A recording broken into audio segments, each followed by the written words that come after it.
Welcome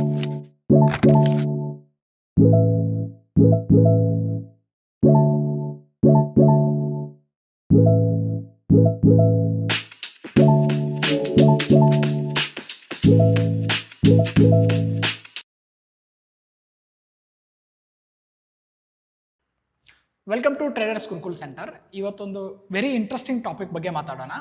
ನೋಡಿ, ನೀವು stock ಮಾರ್ಕೆಟಲ್ಲಿ ಇದ್ದೀರಾ ಅಂತಂತಂದರೆ ಜಸ್ಟ್ 10,000ದಿಂದ 1 ಕೋಟಿನ ಯಾವ ಥರ ಈಸಿಯಾಗಿ ದುಡ್ಡು ಮಾಡ್ಬೋದು ಅಂತಂದರೆ ಅದಕ್ಕೆ ಒಂದೇ ಒಂದು ಪ್ಲ್ಯಾಟ್ಫಾರ್ಮ್ ಇರೋದು. ಅದು ಯಾವುದು ಅಂತಂತಂದರೆ ಮ್ಯೂಚುವಲ್ ಫಂಡ್. ಈ ಮ್ಯೂಚುವಲ್ ಫಂಡಲ್ಲಿ ಮಾತ್ರ ಇಷ್ಟು ಈಸಿಯಾಗಿ ಅಮೌಂಟ್ನ ನಾವು ಮಾಡ್ಬೋದು ವಿತ್ ಟೈಮ್. ಅಂದರೆ ಜಾಸ್ತಿ ಟೈಮ್ ಕೊಟ್ಟರೆ 10,000 ಇರೋದು 1 ಕೋಟಿ ರೂಪಾಯಿ ಆಗುತ್ತೆ ಈ ಮ್ಯೂಚುವಲ್ ಫಂಡಿಂದ. ಈ ಮ್ಯೂಚುವಲ್ ಫಂಡ್ ಅಂದರೆ ಈ 10,000ದಿಂದ ಈ 1 ಕೋಟಿ ರೂಪಾಯಿ ಆಗಬೇಕಂತಂತಂದರೆ ಅದನ್ನು ಒಳ್ಳೆ ಫಂಡ್ ಮ್ಯಾನೇಜರ್ ಆಗಲಿ ಅಥವಾ ಈ ಅಮೌಂಟ್ನ ಹ್ಯಾಂಡಲ್ ಮಾಡುವಂಥ ಒಂದು ಕಂಪನಿ ಬೇಕಾಗುತ್ತೆ. ಅದಕ್ಕೆ ನಾವು ಟೆಕ್ನಿಕಲಿ ಏನಂತ ಅಂತೀವಿ ಅಂತಂದರೆ AMC ಅಂತ ಕರಿತೀವಿ. AMC ಅಂತಂದರೆ ಅಸೆಟ್ ಮ್ಯಾನೇಜ್ಮೆಂಟ್ ಕಂಪನಿ. ಈ ಅಸೆಟ್ ಮ್ಯಾನೇಜ್ಮೆಂಟ್ ಕಂಪನಿ ನಮ್ಮ ಇಂಡಿಯಾದಲ್ಲಿ ಟೋಟಲ್ ಆಗಿ 44 ಇದೆ. ಈ ಡೇಟಿಗೆ 2025 44 AMC ಕಂಪನಿ ಇದೆ.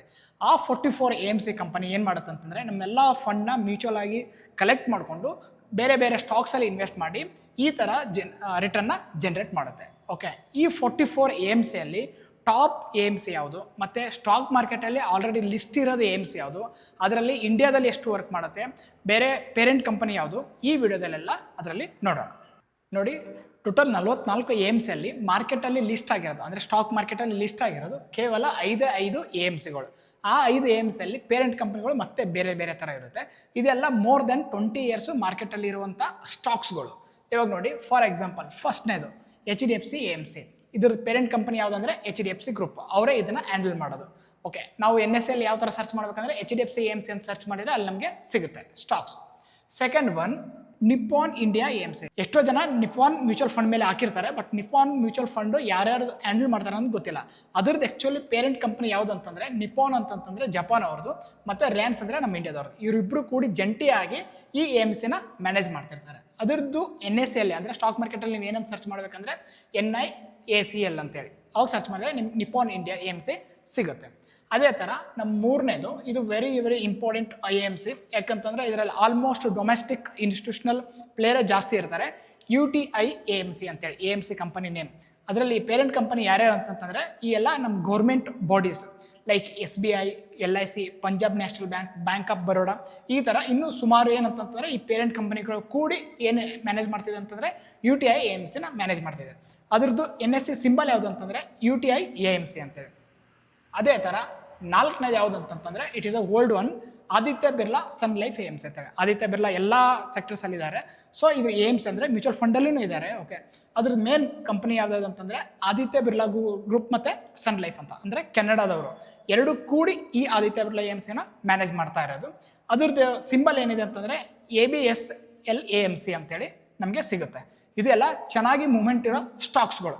ಮತ್ತು ಫಿಫ್ತ್ ಒನ್ ಅಂದರೆ last one ICICI Prudential AMC. Okay, ಎಷ್ಟೋ ಜನಕ್ಕೆ ICICI ಪ್ರುಡೆನ್ಷಿಯಲ್ ಬ್ಯಾಂಕ್ ಗೊತ್ತಿರುತ್ತೆ. ಅದೇ ಥರ AMCಯಲ್ಲಿ ICICI ಪ್ರುಡೆನ್ಷಿಯಲ್ ಇದ್ದಾರೆ. ಅಂದರೆ ICICI ಬ್ಯಾಂಕ್ ಪ್ಲಸ್ ಪ್ರುಡೆನ್ಷಿಯಲ್ ಅಂದರೆ ಅವರು UK ಬೇಸ್ಡ್. ಈ ಇಬ್ಬರು ಕೂಡಿ ಈ ICICI ಪ್ರುಡೆನ್ಷಿಯಲ್ AMCನ ಮ್ಯಾನೇಜ್ ಮಾಡ್ತಾ ಇದ್ದಾರೆ. ಅದ್ರ ಸಿಂಬಲ್ ಏನಿದೆ ಅಂತಂದರೆ ICICI ಪ್ರುಡೆನ್ಷಿಯಲ್ ಅಂತೇಳಿ.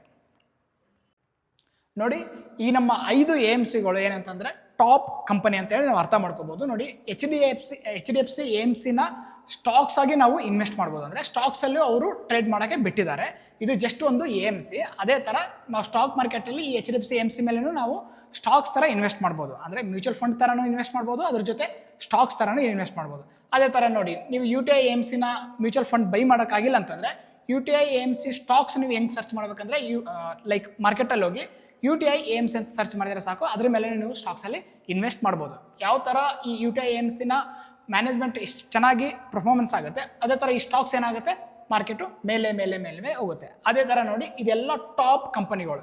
ಇವಾಗೆಲ್ಲ ನಿಮ್ಗೆ ಏನಂತಂದರೆ ಯಾವಾಗ ಮಾರ್ಕೆಟ್ ಕರೆಕ್ಷನ್ಸ್ ಆಗುತ್ತೆ ಅವಾಗ ಈ ಸ್ಟಾಕ್ಸ್ಗಳೆಲ್ಲ ನೀವೇನು ಮಾಡ್ಬೋದು ಅಂದರೆ ಈ ಸ್ಟಾಕ್ಸ್ಗಳೆಲ್ಲ ನೀವು ಬೈ ಮಾಡ್ಬೋದು. ಯಾವಾಗ ಮಾರ್ಕೆಟ್ ಕರೆಕ್ಷನ್ಸ್ ಆಗುತ್ತೆ ಅದೇ ಥರ. ನೋಡಿ, ಇವಾಗ ನಾವು ಮ್ಯೂಚುವಲ್ ಫಂಡಲ್ಲಿರೋ ಅಂದರೆ ಮ್ಯೂಚುವಲ್ ಫಂಡು ಸ್ಟಾಕ್ ಮಾರ್ಕೆಟಲ್ಲಿ ಲಿಸ್ಟ್ ಆಗಿರೋ ಸ್ಟಾಕ್ಸ್ ಬಗ್ಗೆ ನಾವು ನೋಡಿದ್ವಿ. ಇದೇ ಥರ ನೆಕ್ಸ್ಟ್ ವಿಡಿಯೋದಲ್ಲಿ ಬ್ರೋಕಿಂಗ್ ರಿಲೇಟೆಡ್ ಸ್ಟಾಕ್ಸ್ಗಳು ಯಾವುದು ಮಾರ್ಕೆಟಲ್ಲಿ ಲಿಸ್ಟ್ ಆಗಿದೆ ಅಂತೇಳಿ ಆ ವಿಡಿಯೋದಲ್ಲಿ ಡಿಸ್ಕಷನ್ ಮಾಡೋಣ. ಇದೇ ಥರ ಎಜುಕೇಷನಲ್ ಕಂಟೆಂಟ್ಗಾಗಿ ನಮ್ಮ ಯೂಟ್ಯೂಬ್ ಚಾನಲ್ನ ಸಬ್ಸ್ಕ್ರೈಬ್ ಮಾಡಿ, ಫಾಲೋ ಮಾಡಿ, ಶೇರ್ ಮಾಡಿ. ಧನ್ಯವಾದಗಳು.